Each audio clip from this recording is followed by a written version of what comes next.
निवडून देऊ. सत्ताच्या 100% जागा या महायुतीच्या निवडून येतील. आता भाजप बंडखोरांनी माघार घेतली, जळगावला शिंदे गटाचे उमेदवार माघार घेणार का?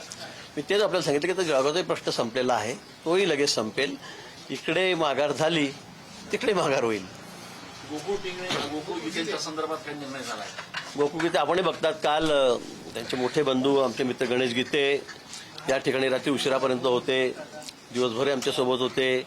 आजही सकाळपासून ते होत्या. आमचे नगरसेवक वहिनी आहेत गीते वहिनी, त्या सुद्धा या ठिकाणी आल्या. त्याने गोकुळ गीतेंशी माझं बोलणं झालेलं आहे, फोनवर बोलणं झालेलं आहे. 4-5 वाजेपर्यंत ते बाहेरगावी आहेत, ते 4-5 वाजेपर्यंत या ठिकाणी येत आहेत. त्यांच्याशी बोलून सुद्धा हा निर्णय या ठिकाणी होईल. मला खात्री आहे की ते सुद्धा या ठिकाणी आपला उमेदवारी मागे घेऊन या ठिकाणी महायुतीला त्याच्याकडे जाहीर पाठिंबा देतील. झालं ना आता बोला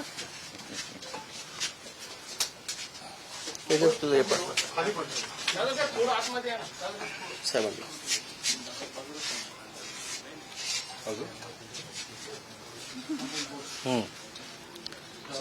गेल्या 2-3 दिवसांपासून प्रयत्न सुरू होतो.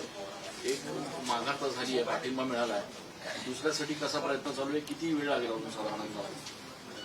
मला असं वाटतं की याचं उत्तर आधीच गिरीश भाऊनी या ठिकाणी दिलेलं आहे. दुसरा जो अर्ज या ठिकाणी दाखल झाला आहे तो देखील पाठिंबा द्यावा, त्यांनी देखील महायुतीचा उमेदवार निवडून आणण्यासाठी प्रयत्न करावेत ही विनंती भाऊनी देखील केली, मी देखील केली, दादा भुसे साहेबांनी देखील केलेली आहे. तर आम्हाला पूर्ण खात्री आहे की त्याच्यामध्ये देखील यश आम्हाला येईल आणि त्याचं फायनल डिसिजन गिरीश भाऊनी इथं सांगितलं ना. आता त्यांनी तो डिसिजन सांगितल्यानंतर परत त्याच्यावर काही बोलावं असं नाही. आणि त्यांनी देखील हे देखील ठामपणानं सांगितलं की नाशिकमधला हा तिढा सुटला की जळगावचा देखील तिढा ताबडतोब तिथं सुटणार. एका जागेवर समाधानी नाही आपण.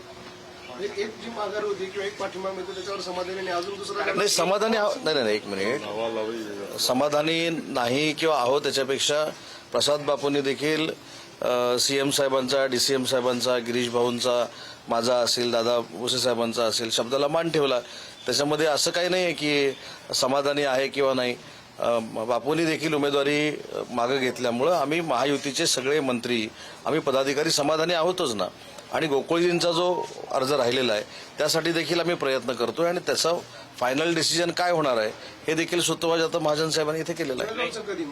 प्रश्न हाच आहे, एक झाली आहे. नाही, मला असं वाटतं की जळगावचा विषय देखील संपलेला आहे.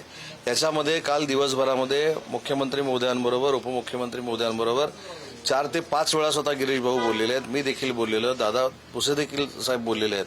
त्याच्यामुळं आता पहिली दुपारची तुम्हाला ब्रेकिंग मिळाली, आता संध्याकाळी थोड्या वेळानं देऊ परत ब्रेकिंग. इतके दिवस हे सगळं लागलं, हा समन्वयाचा अभाव आहे महायुतीतला? अजिबात समन्वयाचा अभाव नाही. मी सकाळी देखील याचं उत्तर दिलं. प्रत्येकाला लोकशाहीमध्ये आमदार होण्याची इच्छा असते, जिल्हा परिषद सदस्य होण्याची इच्छा असते. शेवटी तो व्यक्ती जर आमची संबंधित नसती तर आम्ही सांगितलं असतं की तशी काय म्हणजे त्याला समजवायची काही गरज नाही.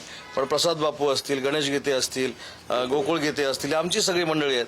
त्याच्यामुळे त्यांचा गैरसमज जो झाला आहे तो दूर करून त्यांना मुख्य प्रवाहामध्ये जर आम्ही आणलं तर विजय अजून सुखकर होऊ शकतो. यासाठी आम्ही प्रयत्न करतोय आणि त्याला आम्हाला नक्की यश येणार आहे.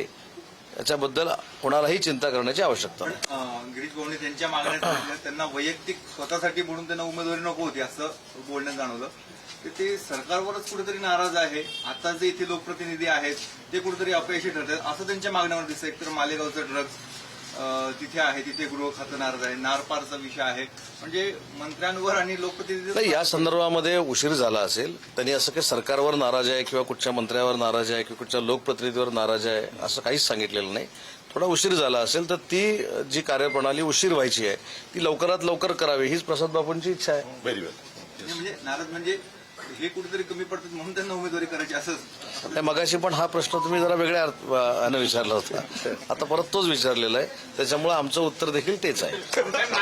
नाशिकची जागा शिंदे शिवसेनेसाठी एवढी प्रतिष्ठेची का? तुम्ही स्वतः 3-4 दिवस नाही, नाशिकची जागा कशी, नागपूरची जागा, गडचिरोलीची, चंद्रपूरची जागा, परभणीची जागा, यवतमाळची जागा, जळगावची जागा, सगळ्या 17च्या 17 जागा आमच्यासाठी प्रतिष्ठेच्या आहेत.